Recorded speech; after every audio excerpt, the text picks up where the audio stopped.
Okay, welcome to this week's episode of the Mortgage Game Podcast. West Coast Wiley in the house, coming to you live on video now, not just sitting in my truck anymore. We had a good run. We definitely did. If you've listened to the podcast, you get it. So let's get into it. So this week, I'm going to cover 5 questions I get asked all the frickin' time. And I'm not saying that's a bad thing. Keep the questions coming because it allows me to make videos and podcasts and stuff like this. There's probably about 20 questions, and I'll get those in other segments. But for this, I've carved out 5 questions. I get asked all like weekly. I get asked, and I don't mind answering them. But I figure, hey, let's just put them on here, on YouTube, on the podcast, and let's go from there. So let's get into it. Number 1, Ryan, what database should I use? What type of, CRM should I use? That old question. Then the old answer is that the answer you hear everyone says, the one you're going to use. Well, sure. Okay. Yes, I agree. That's a cliche answer, but I totally get it. Cliches work in a lot of scenarios. I'm going to go a little deeper on that though. Okay. So if I'm brokering and I'm coming back, and so here's my philosophy on this. And I like most of the stuff, you've been following me long enough, like I don't sit on the fence on shit. I just don't. I go one way or the other, and I'll back it up with my reasoning, and I'll show you stats, and I won't just throw stuff out there and go, yeah, that's what I think. Sometimes once in a while, but most times I will back it up with information and reasoning as to why I have that opinion. So what CRM would I use? Well, I personally think, before I tell you what I would use, I personally think a lot of mortgage brokers are overcomplicating their business and they feel better about themselves because they have their CRM set up. And they feel like because they have one and they've got some automation built in, and you don't need all that. I'm just telling you, you do not need that. I ran a mortgage business for 12, 13 years, and we did not have a CRM. We had an Excel spreadsheet. It's an Excel spreadsheet. And I know a lot of top producers, but that's all they use. It's not connected to anything. It's not connected to a submission platform. It's not connected where emails go out. Boom, boom, boom. Like I always come back to how many deals are you doing? Like seriously. We were doing between 100 180 files depending on where we were at a year. How many like I ran a spreadsheet and we email marketed out of BombBomb. That was my favorite software to use with video marketing. We could build drip campaigns. You don't need these fancy CRMs. And I know there's ones that say they're simple. And I know there's ones that say, hey, we do this and we do automation. Sure, but you don't need it. And a lot of times you're just putting yourself on this massive learning curve. You're setting up all these steps in your process that you really don't need. And so for me, my answer is what CRM would you use? I'm not going to go whatever one you use. I'm just going to say an Excel spreadsheet. I don't want to pay for something else. And I'm not saying I'm cheap here because I'm not. I'll spend money to make money all day long. But the spreadsheet does the job and you can make it as robust as you like. And you can't convince me that someone running 20 files a year, 40 files a year, 80, 100, 150, 180, because I live that world, that you need a CRM to do all that and that it actually makes your life easier. Quite contrary. Don't believe it. Till proven out otherwise. If someone wants to have a debate on that, by the way, reach out to me. You know where to find me. I'll gladly do that. I just think there's a lot of services out there that are promoting things and they're like, hey, we're going to solve your business. No CRM is going to solve your business. No CRM is going to make your business go from here to here. It's just not how it works. It's like a catalog. That's all it is. It just holds data. And so you can get the ones where they overcomplicate and it's part of a submission platform because they want you to get on the submission platform. So they build these inferior products to kind of layer around the submission platform. So they use the submission platform. You can't go anywhere else. Then they force you to use it because they get beeps on the back end and they get kickbacks from the lenders. I'm just going to use whatever submission platform I choose, and I'm going to use an Excel spreadsheet. That's question number 1. Okay, question number 2. Ryan, how do I know who my avatar is? First off, what is an avatar? An avatar is your ideal client. Okay, before I tell you how do you know who your avatar is, you need to know what an avatar is. If I said to you, who's that perfect client you want to work with? Think back to all the clients you've worked with. Who is it? Give them a name. right? Tom and Sally Smith. That was mine. Tom and Sally Smith. So, how do you know your avatars? I'm going to explain who mine was, and then I'm going to give you some tips because it's different for everybody. If you are brand new, sorry, I'll explain who mine was. Tom and Sally Smith. Provable income, household income of 250 plus, white collar professionals, appreciated another professional, myself, taking care of their mortgage and other financing situations around their mortgage. White glove concierge style, would pay a premium to work with me because I'm never going to be the lowest rate. We're never going to be the lowest rate, by the way. Insured deals, blah, blah. Okay, yeah. For the most part, uninsured files, we will not be the lowest rate. So you need to come up with something else. So that was my ideal person, not a price shopper, not a rate shopper. I want someone that valued their time, right? And white collar professionals, they value their time. They've got young kids, potentially they're trying to climb the corporate ladder. They're like, they just don't have time to like go and source all this shit out and then to realize maybe they didn't know what they were doing. And they understand someone else who's educated in the skill set and spent time upping their game, to have that person in your corner at, guess what, zero cost, maybe a premium on the interest rate, but we're going to make that back in other ways. That was my avatar. So how do you know who your avatar is? Well, if you're newer to the industry, you should not make that decision right now. You need to go wide. You need to go get exposure to a bunch of different deals: commercial, residential, B, private, Alt-A, self-employed, A stuff, like everything. You need to go get investors, go get it all. And then you'll quickly decide, probably, I don't know how many files it'll be. It might take you 2 years. It might take you 30 files. It might take you, I don't know. You'll start to realize which files feel warm and fuzzy to you that you want to work with.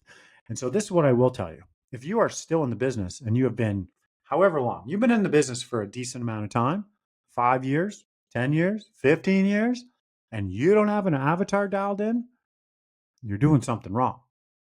And I get it. I understand.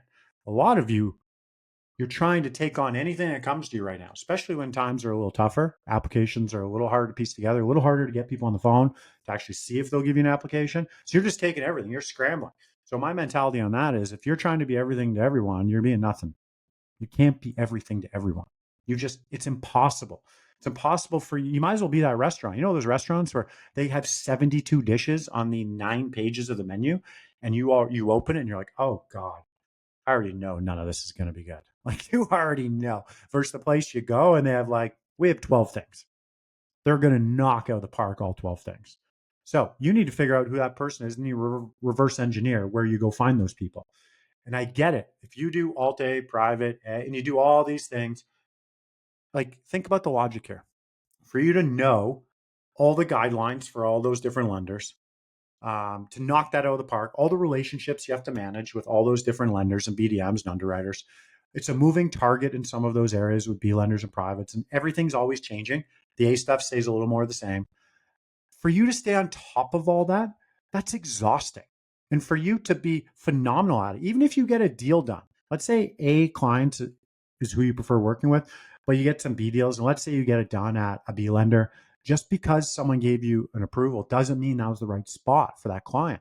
So this happened to me in my mortgage career. I'd get the deal done, EQ Bank, I believe it was, and I'd compare notes with an actual B person who was a specialist. And they're like, oh, no, Ryan, you should have went here, here, here. And that's why. And you cost your client $6,000. Client didn't have a clue.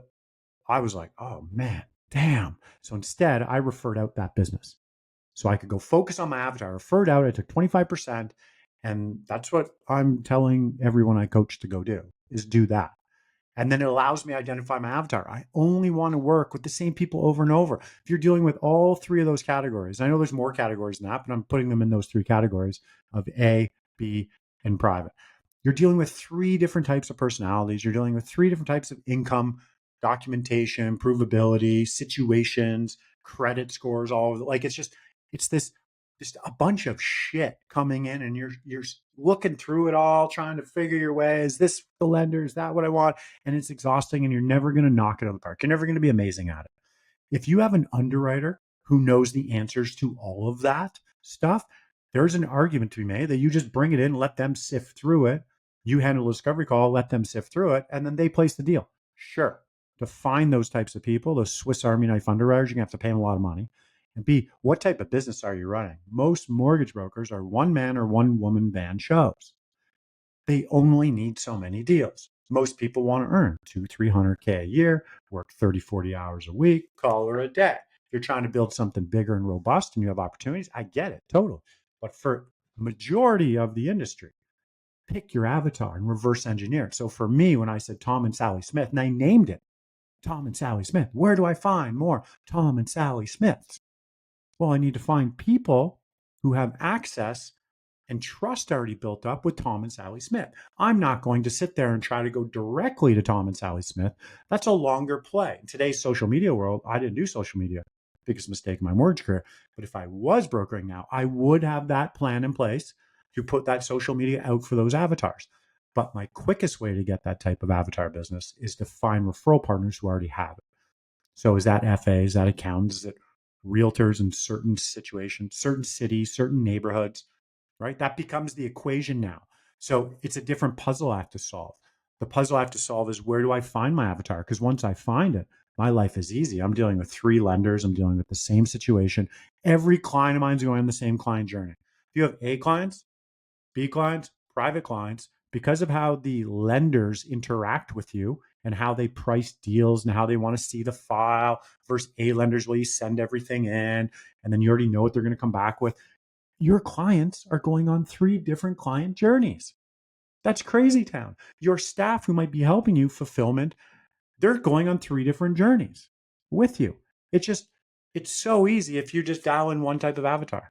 And then that's the puzzle piece now. Instead of you learning all the lender guidelines and relationships and sifting through all the different personalities you're working with, that's the puzzle. The puzzle over here is way easier. Just go find Tom and Sally Smith. So that's what I did. There you go. That's number 2. Number 3, Ryan, what kind of realtor should I work with? Dun, dun, dun. I'm going to blow your mind here. Blow your mind.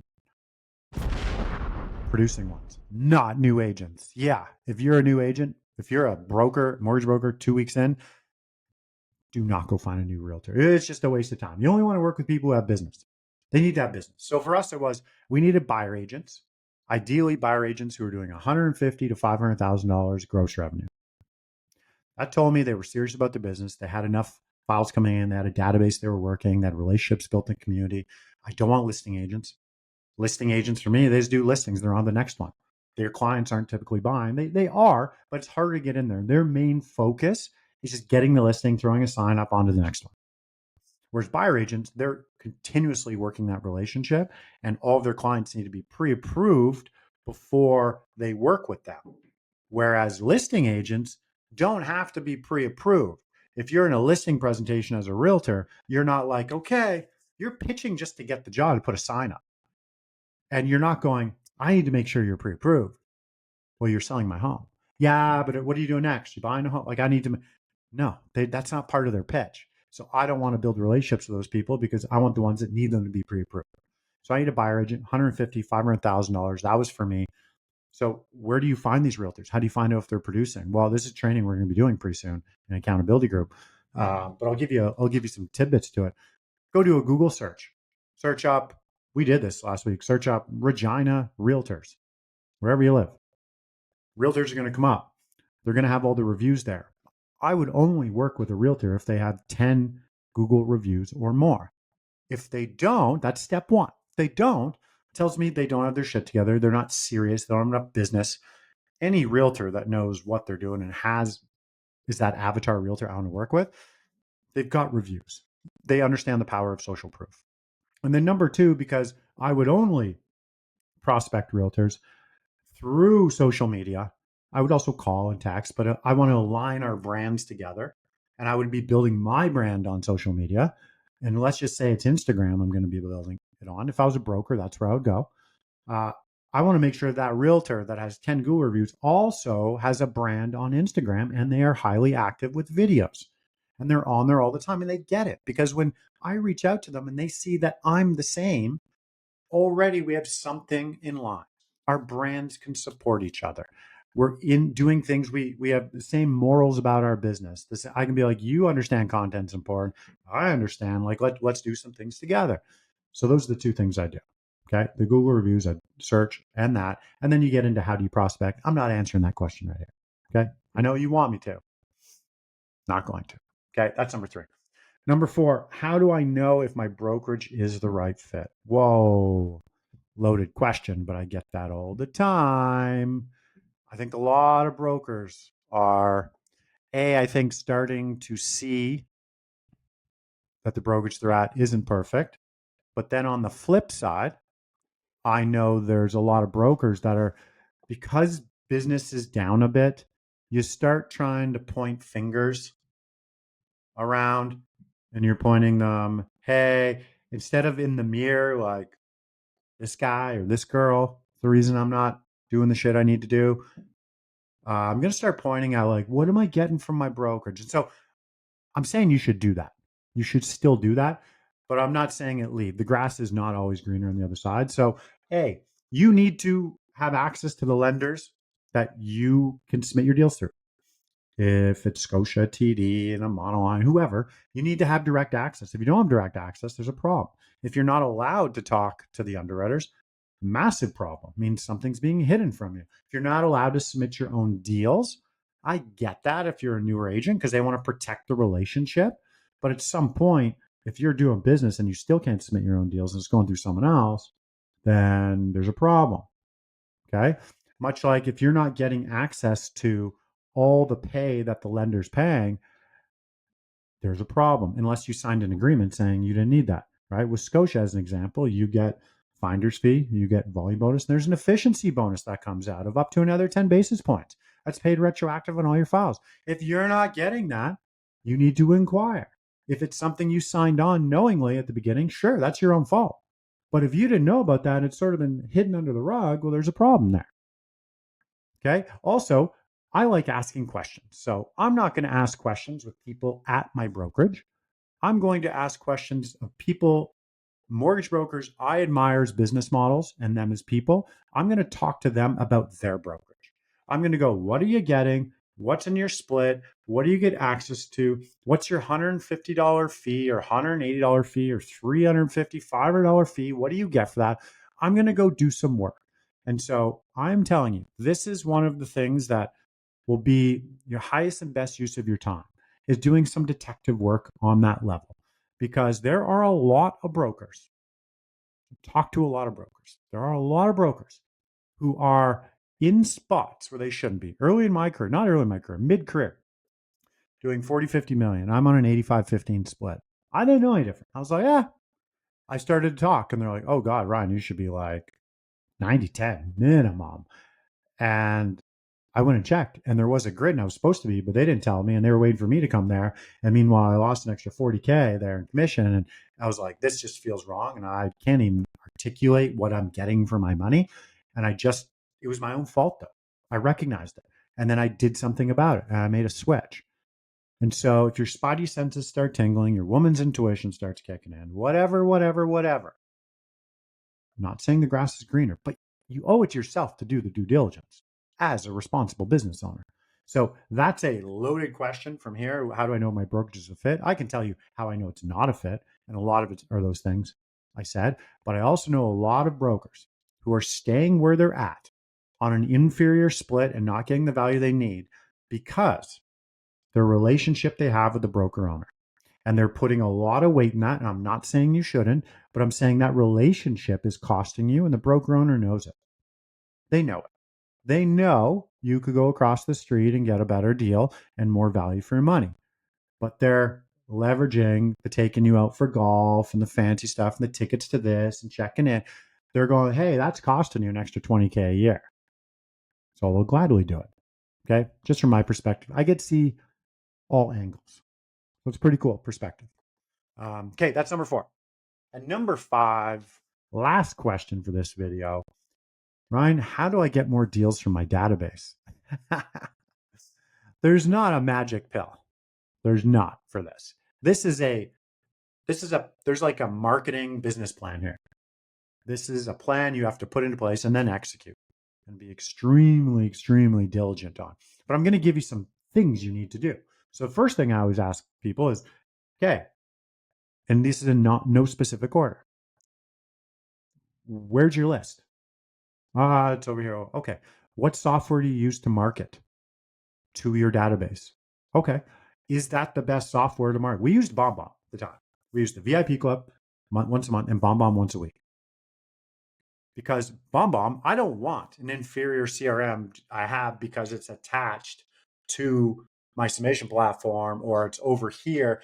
That I want to send out really good looking emails with videos in there where I can build drip campaigns with videos, and I can do it at the click of a button. It's super easy. And they have an app on my phone and they have a widget in my Gmail. When I open it, I can start recording, just go boom, boom, boom, boom, boom, boom, boom, out, done. I don't want to have to be hosting stuff and this and that and crazy town. I'm going to use the marketing for your database, which should be once a week, by the way. Just saying. The marketing for your database is where you're going to make the most money. That's where you'll make the most money in this business. It's going to be one or two for you. So you should have the best software to deliver email with the best looking email with the easiest to use. Why am I going to jam those efforts into something else that wasn't built to do that? It's crazy town. So you need to market to your database, and it has to be more than once a month. The more you market, the more the SMTP server is going to recognize that you're a trusted source, is going to put you more in their inbox instead of their spam. And then the client's going to see you more in their inbox. And guess what? The more you're in their inbox providing value, timing is everything in life. And so if you're relying on your one email going out a month, if you're not doing one email a month, oh God, I don't even know what you're doing. Like maybe you're beyond help. I don't know. Probably not. You can always help everybody. But come on, really? You can't complain. I hope you're not complaining about business and your market's down, interest rates are high, and you can't find deals. Like, really? I just shake you. But we're not going to do that. So you need to market at least once a week. If you're doing once a month, putting a lot of pressure. So let's say you have this perfect email you want to send out. It's like, oh, this email, and you fire it off to your database. Whoa, did it make it through the inbox? Okay, cool. Step one. Did they open the email? Did they see the email? Or did it get pushed down their inbox and they're on vacation or they're and you're on the second page or you're way down here or whatever? I never go to a zero inbox. I think that's bonkers when people do that, by the way. But that's so stressful every day. I just have it's always going, right? So what if they missed? Okay, so let's say they saw it. Okay. Did they open it? Was your subject line catchy enough? Was it October newsletter? Who's opening that? Like, really? Come on. We got to be better than that. So, did they even open it? Okay, let's say they opened it. Was what you had in there compelling enough? See how all the things you have to get right here? Let's say you got those up to that point. What you said in there, was it compelling enough? Did it spark an interest? Were you even asking them for something? Or were you just giving them boring market stats about a bunch of shit? And just like, paragraph, just stuff on stuff on stuff. And you're just, hey, database marketing doesn't work. Well, yeah, because what you send sucks. Let's be honest. Let's just be real. That's why it doesn't work. Should be value, value, value, ask. Value, value, value, ask. If it's not working for you, because you're not good at it, the skill set you need to learn. So let's say they open it, and let's say what you said was awesome. Did you have a call to action? What was your call to action? Was it reach out to me if you have questions? That's not a call to action, right? Did you have the big calendar button in there, right? Direct access to your calendar, 15-minute, no strings attached call. Is that you see and then what if everything you said was awesome and it made sense, but what if they just didn't need a mortgage at that time, or it wasn't relevant what you were saying to their situation? But let's say it was 3 weeks later or 3 weeks earlier. Well, because you're only emailing once a month and you need to get 8 things right for it to line up to show you it was working, you missed the mark and you missed the timing. Timing's everything in life. So that's why you email once a week, right? Now you take away the excuse of, I didn't get the right timing. They didn't need, no, because I'm always there. I'm always in the inbox. I have to be. So that's one. You're just not doing it enough. Then you have data mining. How do you get business from your database? That's the question. Are you mining your database? Are you looking for opportunities with past clients, people you pre-approved, clients you did deals with, client you did deal with a while ago? Are you looking at their other properties? Are you looking for variable rate spread arbitrage? Are you looking at where posted rates are in the market, it means IRD penalties are actually 3-month interest penalties for fixed rates. Are you looking for people with 6 interest rate because now you have 5 available, doing the math, reaching out, hey, I've got an opportunity. Like, are you doing that? That's how you do it. So more email marketing in a really good platform to email, and that's specific to getting business through email, not something that's jammed into some other funky CRM you're using, trying to make it be a Swiss Army knife for all the things because you're just too cheap. Don't do that. You're going to make more money from this than you will from a CRM, hands down, a marketing CRM. And then more of it. And then are you mining your database with sniper rifle opportunities? And then last but not least, list management. Are you managing your database? By what I mean by that is, are you constantly adding the email addresses in? Like weekly, the bare minimum monthly? Are you going around to everywhere in your world looking for these email addresses and exporting them out through CSV file and uploading them in? And keep on topping up your master list, or even having Zap set up to come from your Calendly over, your submission agent over. If you just have it from Calendly over to your master list, you're missing out, because if people are doing an application and there's a co-applicant, you're not going to get that on the Calendly. So you need to have it coming from your submission agent. And if you don't have that Zap set up, that's okay. That's cool. Then you need to just go in and have a calendar reminder to go do a CSV export out of there and then upload it to your master list. So you should have ongoing list management. So between ongoing list management, more marketing using a really good platform, and database mining for sniper rifle opportunities, that's how you get business out of your database. And I know that because I was the king of doing all that. So that's the answer to that question. So that's it, kids. That's all I got for you this week. There's more to come. Keep tuning in. If you like what you're hearing here, you are on YouTube, subscribe more to the channel, please. We'll love that. It gives me fuel to fire, keeps me going. Otherwise, we'll see you next week on the Mortgage Game Podcast. That's it, kids. Peace out.